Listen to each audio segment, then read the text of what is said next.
It's time for the Volquest podcast, where we dissect the biggest news items of the week.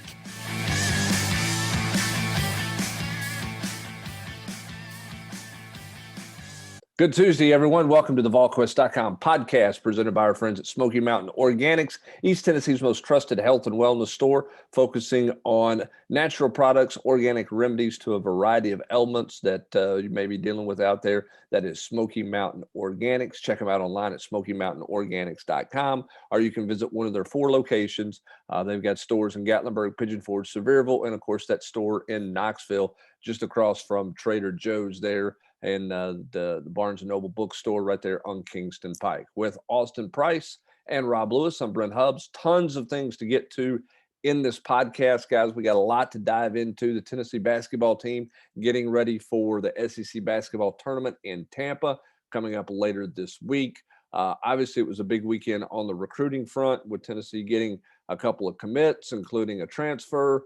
They had a bunch of high-profile guys in town. Basketball had prospects in town as well. Let's start a little bit with hoops, Rob Lewis, and let's talk a little bit about this 78-74 win over Arkansas. Tennessee, terrific in the first half, poor in the second half. Now it's to get on to the SEC tournament.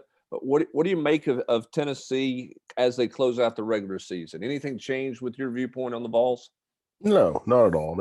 I guess some people were upset with the second half. I can promise you, in talking to the head coach, talking to assistant coaches, nobody on that staff was surprised that Arkansas came back in the second half. But I think they were more surprised they were up by 21, and they were kind of, I'm not saying they wish it had been a 6 or 8 point game. For sure, they were glad to be at 21, but they just kind of knew how it was going to go. Like, their guys were going to play a little like, we've got this big lead, let's not screw it up. And Arkansas was going to come out and play with their hair on fire, which is what they did in the second half. How big of a concern is it for you, Kennedy Chandler's free throws, as you get ready for postseason play? I mean, at this point in time, you got to look at the body of work. I mean, the kid's shooting, 53% in SEC play? You have to say it's a concern. I mean. But yeah, went 5 for 6 from 3. Yeah, I know. It's all mental. It is totally all mental, because he's a really good free throw shooter. I mean, I bet if you charted him in practice, I bet he shoots 85 or 90%. And then he goes out there against Arkansas and airballs it. Airballs one in the first half. So, when you have a guy, I mean, he's got to be on the floor at the end of the game, and I don't care if he's shooting 25%. He's still going to be on the floor at the end of games. So, I mean, I'm not one who, discards percentages and say he'll make them when they count. I mean, I think he's got to prove it, and I think you do worry about it. Do you? I mean, he's got to be on the floor for speed and the ability to finish at the rim. But do they keep the ball away from him in obvious foul situations? Well, I think it's going to Zakai in obvious foul situations. I mean, I think he's dropped off a little bit because he missed 2 on Saturday, but he has been the leading free throw shooter in the SEC for most of the year. So yeah, I don't think there's any question that when you're inbounding the ball up 3 with 29 seconds left, you're looking for number 5. Well, and he's most likely to get open, Hubs. Right? Yeah, but that's what I was going to say. He's most likely to get open, while Vescovy is so rock solid at the line, he can't shake defenders as easily as Z can. Yeah, I'm just talking about between those two, between Chandler and Ziegler. Sure. Ziegler is your point guard. Yeah. Tennessee giving up a bunch of offensive rebounds in the second half against Arkansas. Is that just a situation where Tennessee lost their edge because they were so good rebounding? And I may have my numbers wrong, but it felt like they gave up a bunch. They were so good on the offensive rebounding front against Auburn, Rob.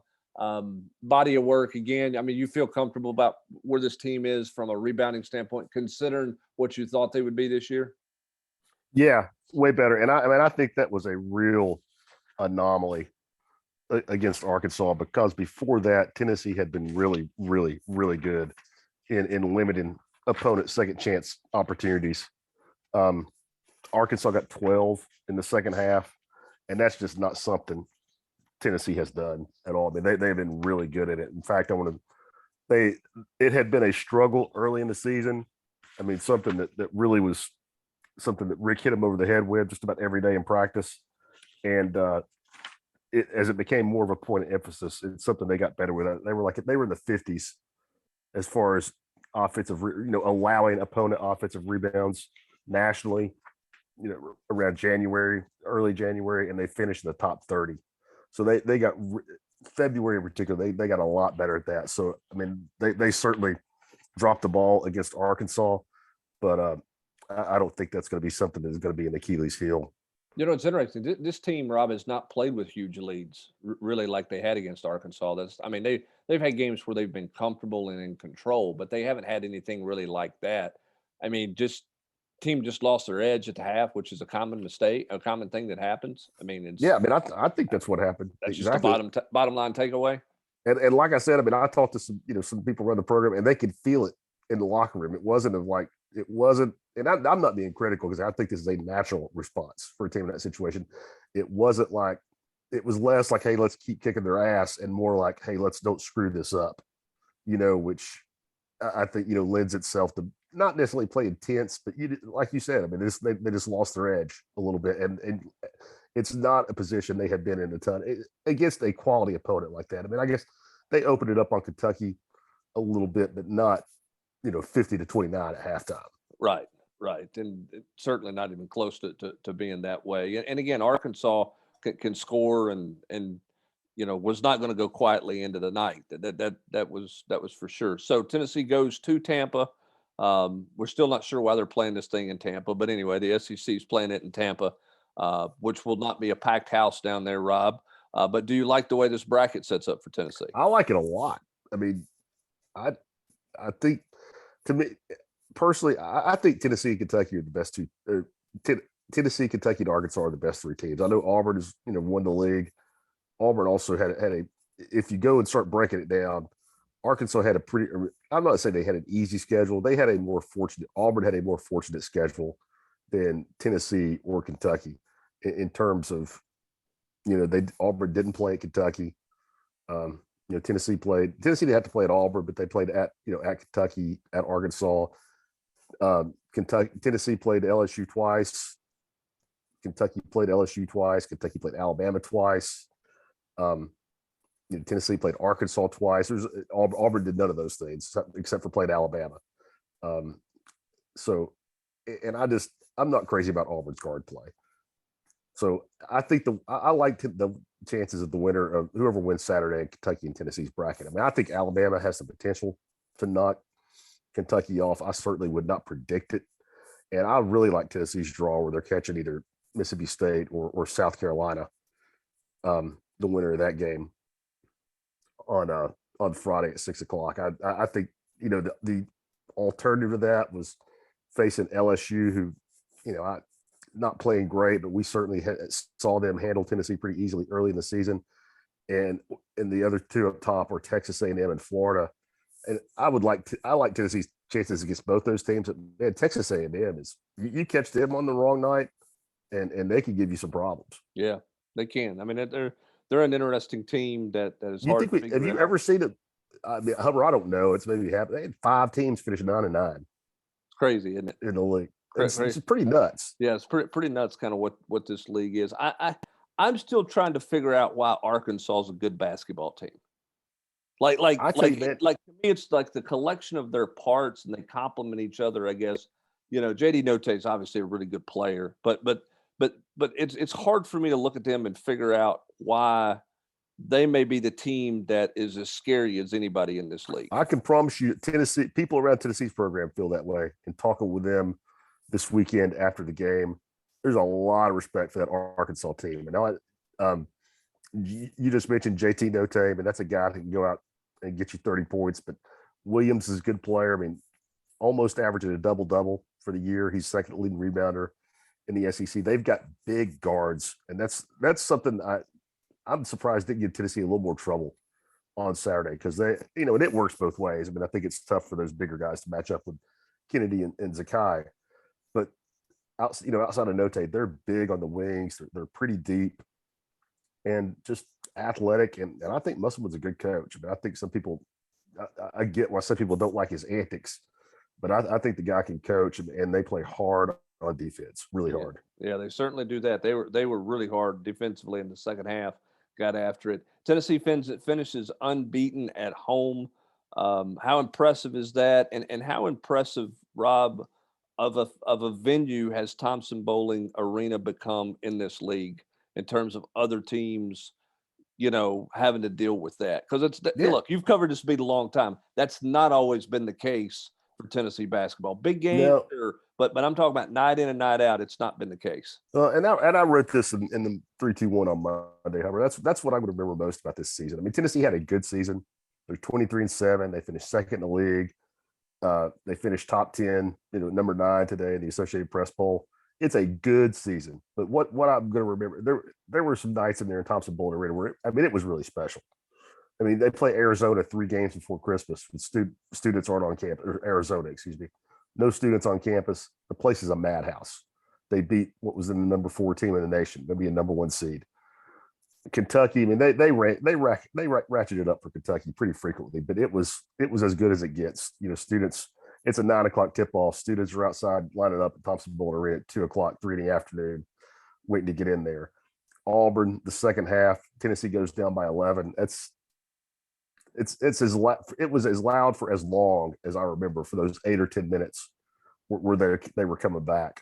And then it's a noon tip off against Arkansas. Maybe the crowd's down. No, it was a frenzy. I mean, it was a snake pit. So those, the home, that's what I'm going to remember about this season, is the home court advantage that Tennessee enjoyed as the year went on. I think fans just really fell in love with this team.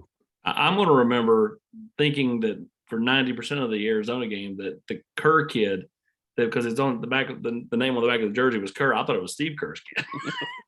And in reality, that's his first name, because Steve Kerr went to Arizona. But, you're right. I mean, the atmosphere, great. But it's, Thompson Bowling, when, as you said, Kentucky every year, but really when it's a big game, TBA becomes special. The last, decade or so has been really, really good about getting up for those big games. But to me, it's about getting up for some of those mid-level games and still having a good atmosphere, because, as you said, a team like Texas A&M, right around 500 league play, on any given night, if they play well, they can knock you off. Yeah. Go ahead. I was just going to say, I mean, you go back, Florida's not great this year. It was a scene in there the night Tennessee beat Florida. It was a big crowd for Texas A&M, big crowd for Ole Miss, and it was just, I mean, it was. I think the home crowd had a love affair with this team. They really, this is an easy team to root for. Do you think they fell more in love with them when they kind of started to like bond over like some of the brouhahas, like at Vanderbilt and stuff like? I know that they were there earlier in the year, but did you feel like that was, kind of where the fans really kind of started to love on this team even more? I don't know I don't know how much that resonated with people outside the hardcore fans, the Vanderbilt thing. I mean, I think the pregame stuff with LSU, I think that galvanized some people. I mean, this was late in the year, so I don't think it's why any of it happened. But when they got that little altercation in front of Kentucky's bench at the start of that game, I mean, that Thompson Bowling Arena went from a hostile environment to a borderline dangerous one for Kentucky at that point in time. But again, I thought that the fans were great this year, and I thought Coach Barnes, I thought that was a really nice gesture for him on Saturday after the game was over, after the handshake line was over, to grab the microphone and really acknowledge that and kind of give back, because I do think they were a huge factor. Well, and I mean, let's face it. I mean, the Arizona game was pre-Christmas, and that was a big-time win. This is a team that's gotten better, though. I mean, that's another thing that I think helps your fan base too. Is you get better as the season goes along. I mean, I mean, your brand of basketball got better. Your offensive production got better. You got more entertaining to watch as you developed your identity. All of those things, I think, Rob, contributes to a fan base falling in love with a basketball team and falling in love with any team out there. Is when you show growth and improvement. And you can't look at this team and say that they have not grown. I don't know what that'll mean, this weekend in Tampa. I don't know what that'll mean in the NCAA tournament, but they are not the same basketball team they were in early part to mid-December, or even the first part of January. They found a different gear, found different roles for guys. And as a result, I think the fan base has appreciated this team for sure. Recruiting visitor in this past weekend for hoops. The environment had to help there as well.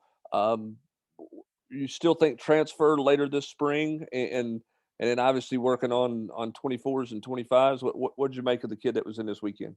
Yeah, Justin Edwards, top 10 national prospect from Philadelphia. Give assistant coach Rod Clark a lot of credit for getting Tennessee in that one. I mean, in there deep. I mean, he's just a junior, so for him to take an official visit down to Tennessee this early in the process, I think is a pretty strong indicator that the Vols are going to be a serious player. He's also officially visited Kentucky, has not visited Auburn yet. Says that he would like to do that this spring or summer. Hometown Villanova is going to be involved, but not really as much as some might think, just because of geography. Villanova has kind of a weird track record in recruiting their own city. It's not, I'll just say it's weird. I mean, just because a kid is local and from Philadelphia, he is by no means a slam dunk to end up with Villanova. In fact, I would say if it's going to, if he's going to stay up in the Northeast, I would say UConn is probably more of a threat. But right now, I mean, I think he's not in any kind of hurry. But I think Tennessee is going to be one of his Final Four. Really liked it this weekend. Really liked the staff. His mom and dad were both here. Obviously, as you mentioned, the environment was big time. And I think he appreciated the fact that Tennessee really, really made him feel like a priority. I've kind of heard some rumblings that when he took his visit to Kentucky back in November, he got there on a Friday. Kentucky had a game that weekend, a home game against, it was some cupcake if they're playing at home in November, and maybe the coaches didn't really get out of their normal pregame routine that much and make him feel like he was a priority that weekend. Whereas I think Tennessee did. I'm not saying that they put Arkansas on the back burner by any means, but they kind of incorporated his visit into their game prep, and him and his family around behind the scenes, and really got to see how things work while also having a lot of interaction. So big time player, big time recruit. Not the first one of these that Tennessee has gotten on campus in the last year or so. I want to say they had maybe four McDonald's All-Americans on campus for official visits in the 22 class, and weren't able to close with any of them. So we'll see if they can change the trend, but I do think they made a really strong impression on Edwards. Right, you let me know. You let me know, Rob. We'll head up to Philly, play Marion, close that one out. Let me know. Here you go. Finding a golf trip out of it. All right, last hoops question before we get into football recruiting stuff. Rob, can Tennessee play to the 2 line in the SEC tournament, or do you think they're pretty lock stock at the 3 line, but provided that they win on Friday?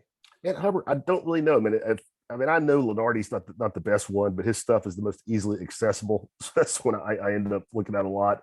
And he's got Kentucky and Auburn as the top two seeds.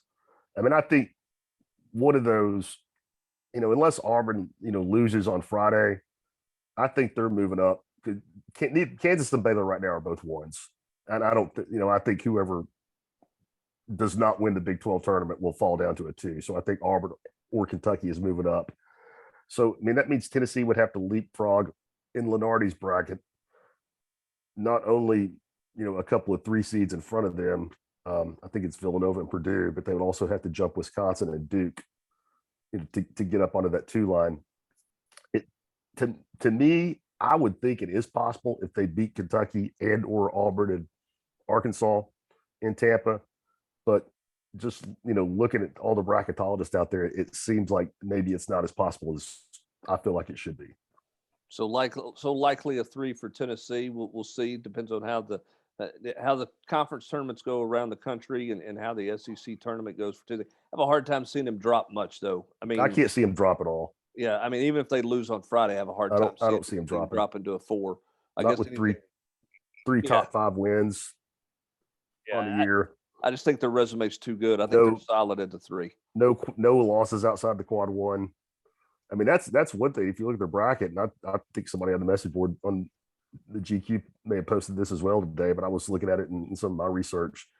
When you look at losses, Tennessee and Gonzaga are really the only 2 teams in the country that don't have a bad one all year long. Tennessee has 7, but none of them were just slappies, and I think Texas Tech was probably the only one where they were a favorite. And even that was, I bet, 2 or 3 points that night. Yeah, it certainly was. All right, Austin, big basketball environment on Saturday. Tennessee has a big junior day. We talked to a lot of juniors and sophomores and guys who were in town. They enjoyed the basketball environment for sure. Everybody wants to know first and foremost about where Tennessee stands at the quarterback position with Nico and the entire family that were in for 3 or 4 days here. I know you had a chance to visit with him. Everybody's seen the interview on the site. What are your takeaways about that visit, and what's next? What's the next move in his recruitment? Well, he's going to take a lot more visits. He's going to go back to Oregon. He's going to come back to Tennessee. May go to Georgia. May go to Alabama. And we'll see if anybody else pops up. But I mean, he's got a busy next 6 to 8 weeks ahead of him. And so, I don't think Tennessee could have done any better than they did. I think they knocked it out of the park. I think they hit a home run. It doesn't mean they're the leader. It doesn't mean that they're the team to beat. It just means that, Tennessee is as in a good a shape as they can be in at this point in time. With that said, I think all this comes down to the return trips, the return trip to Oregon, the return trip to Tennessee, and so on and so forth. So, I think that this decision's probably made by the end of April, based off people I talked to. And, I think Tennessee's right there in it. Do you think that'll be official visits on this next go around of trips? No. You think they'll they'll be regular unofficial visits? I think they'll be regular unofficial visits. Oregon versus the South. Is this what this is? I mean, Ohio Yeah. State, the Midwest schools are not in the picture at this point. I mean, Ohio State's trying, but it just doesn't seem like that they're a real. He went up there, 9 months ago. Right. But it just doesn't seem like they're a real factor. So yeah, it kind of does shape up that way. The one thing that has been the constant, whether from everybody involved for months now, is the notion that he wants to play in the SEC. I mean, that's something that I've been told by people over there close to the situation. I know that people close to the situation have told that to other analysts that cover recruiting. And so that's where, to me, like the Oregon stuff kind of hits a little bit of a wall. Is you can't want to play in the SEC and then go to Oregon. That's the hard part for me, is like trying to wrap my head around, is everybody just pegging him to Oregon because of the Polynesian pipeline and they have that culture up there, or what? I mean, that's kind of where I'm, struggling more so with it than anything else. But I mean, I think Tennessee's right there. Again, I don't think they could have done any better than they did this weekend. To have, them for Thursday night all the way through Monday morning, and have them set up for all these different things. Kudos. Well, I mean, look, they chanted his name at the basketball game. I think they chanted his name at the softball game. The Rocks painted for him. I mean, from the PR standpoint, everything was on point. Tennessee Theater sign. What does Nico like about Tennessee football? Because at some point it goes beyond the chance at a basketball arena. It goes beyond the signs and those things. What is it at the core at the end of the day in your visits with him that appeals to him about Tennessee football? I think part of Nico likes the challenge of not being just the next guy at Alabama, or so on and so forth. I think he likes to create his own path. I mean, I think he is a different kid in that regard. I think he's cut from a different cloth. I think he loves Joey Halsley, loves Josh Heupel, loves the offense. And then I just feel like, has enjoyed getting to see how they would develop him. They've talked a lot about development this weekend. That's more so than other schools have talked with him about development, and then how they would, use certain things to, bring out the best parts of his game. So, I think that's the biggest reason why Nico is kind of, big on Tennessee right now, is just how they've recruited him, plus all the other flash. You're going to get the flash no matter where you go. Georgia, Alabama, Oregon, Tennessee Tech, for that matter. They're going to show you what they have to offer, the best they have to offer. But it comes down to relationships and talking development and talking about how they'll use you and the offense that you're going to play in, all those other things that are on the field. All right, let's talk. Give me 3 or 4 other highlights from Junior Day. Well, I mean, Jeremiah T. Lander, Tennessee obviously made a move there. I think Tennessee did well with Christian Conyer. You know, I don't know about Jamal Jarrett. He's a big kid. I'm not sure Tennessee's going to push real hard there. I'm not sure he's a fit in the defensive scheme here. But I mean, you can't beat size. Tennessee and Rodney Gardner are all in on Nathan Robinson. I mean, put on 30 pounds since the end of the season. He's up to 268 and looking like $1 million. So, the full speed ahead there. How many is that now? It was 3. Let's see. I'll go with a guy. Good grief, name escapes me. Defensive lineman.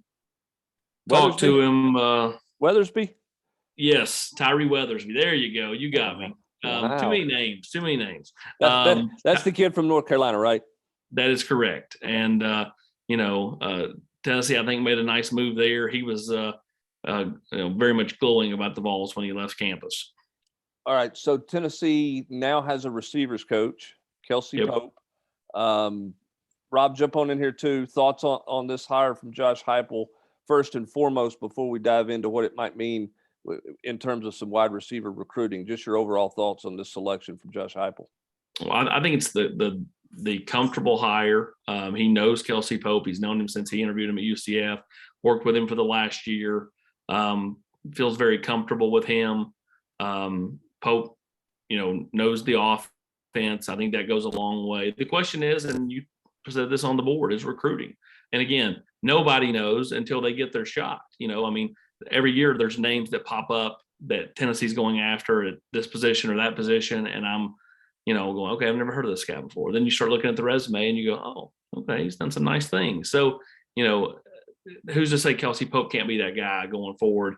How hungry is he as a recruiter? He better be really hungry because, Josh Heupel is giving him a real opportunity here to accelerate himself, out there kind of in his career arc. And so, for me, like I expect, him to be someone who is beating the bushes and out there trying to wear out recruiting as much as anybody. Yeah, Hummer, I just feel like Heupel deserves the benefit of the doubt when it comes to staff hires. I mean, with what we've seen and more important, or maybe more to the point, what we saw prior to him, when it was pretty obvious, even before Jeremy Pruitt's first season was halfway over, that there was tension galore. And I don't think any of us have felt any of that during Josh's time here. And, with the budget that he's been provided, with the money Danny White's thrown out there to make staff hires, you have to think that if he wanted to go after a bigger name or a more established name, that the resources were there to do that. So I'm like AP. I mean, I think this comes down to comfortability, and it makes me think that Heupel really has a lot of confidence that Pope is ready for the challenge. Yeah, well, I mean, this league's tough in recruiting. I mean, they can gobble you up. So we'll see how he does with that. I mean, Austin, from a recruiting standpoint, I mean, I think if Cody Burns were here or anybody else were, I think it's going to be hard to get Carnell Tate. So I'm not going to hold Carnell Tate over Kelsey Pope. I mean, I don't. If Carnell Tate Tennessee doesn't factor there anymore, I'm not going to say big, huge red flag for Kelsey Pope there, because I don't think Tennessee was going to ultimately get him. The question becomes, who do they get involved with in recruiting in state? Where does it go? Where are some other names? Because this board is going to shift from where it was with Cody Burns, which was a very small board, it looked like. Yeah, I mean, I'll be interested to see what he thinks about a guy like Shamar Porter. Cody Burns was never high on Shamar Porter. I think Josh Heupel is much higher on Shamar Porter.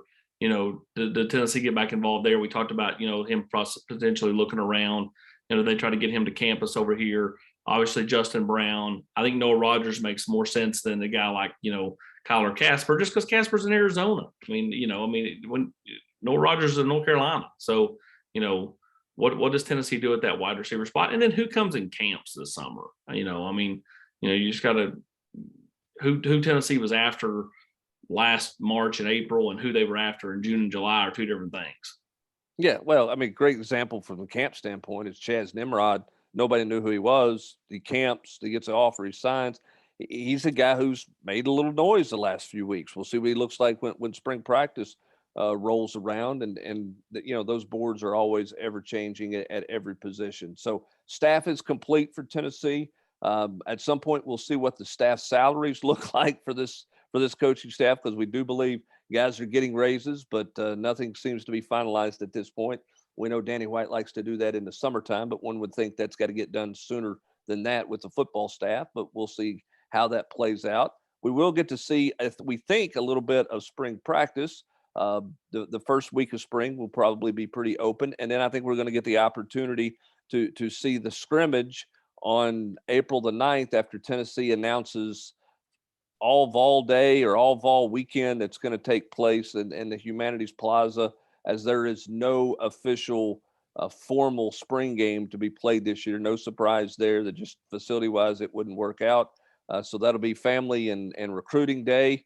Hopefully the media will get to see that, and as fans you're going to get an opportunity to see it on a big screen in the Humanities Plaza. That's the only place you're going to see it. It will not be on the SEC network, won't be streamed on UT Sports or anything else like that. So we'll see how this. We'll send Ben and Eric over to sign some autographs. Yeah, we'll see how that we'll send Ben and Eric over. Remember that one Seinfeld video where Kramer had the buddy that was bootlegging the movies. He took a little camcorder in and was filming inside the movie theater.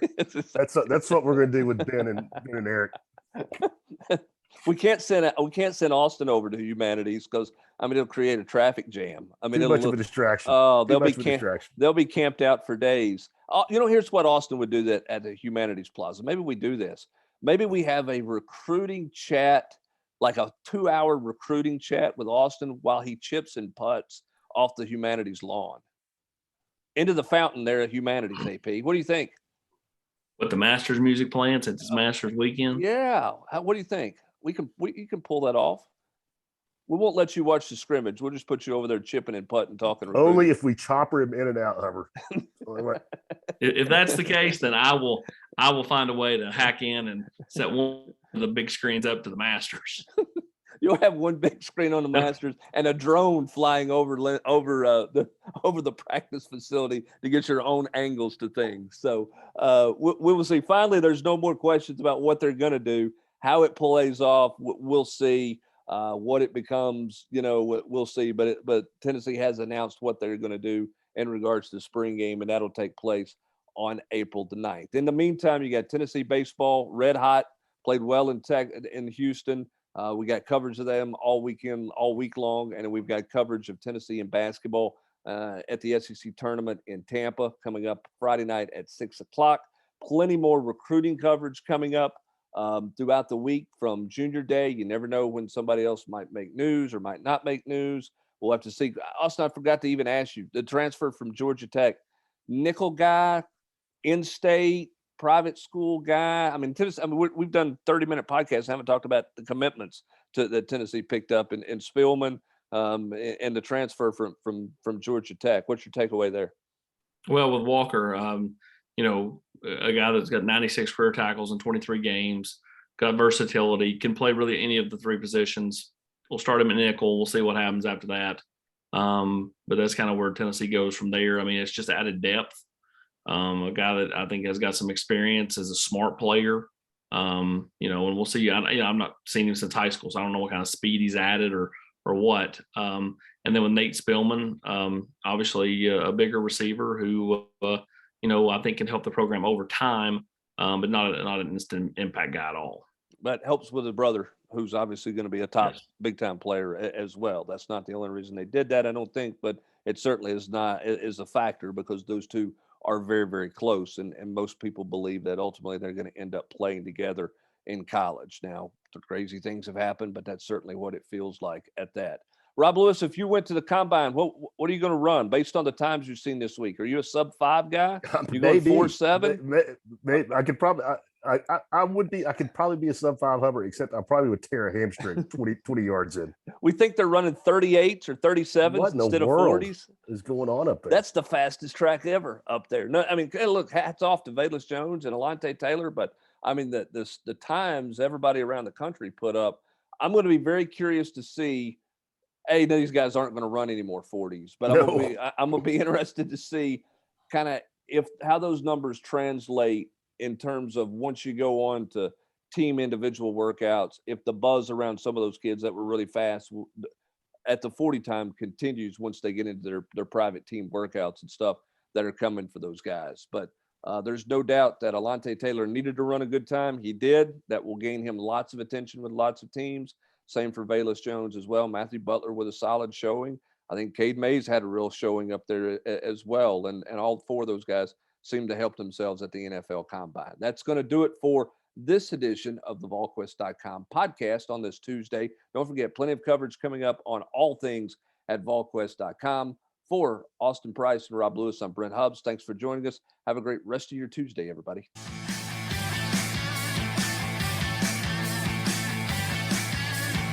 You've been listening to the Volquest podcast every week here on Volquest.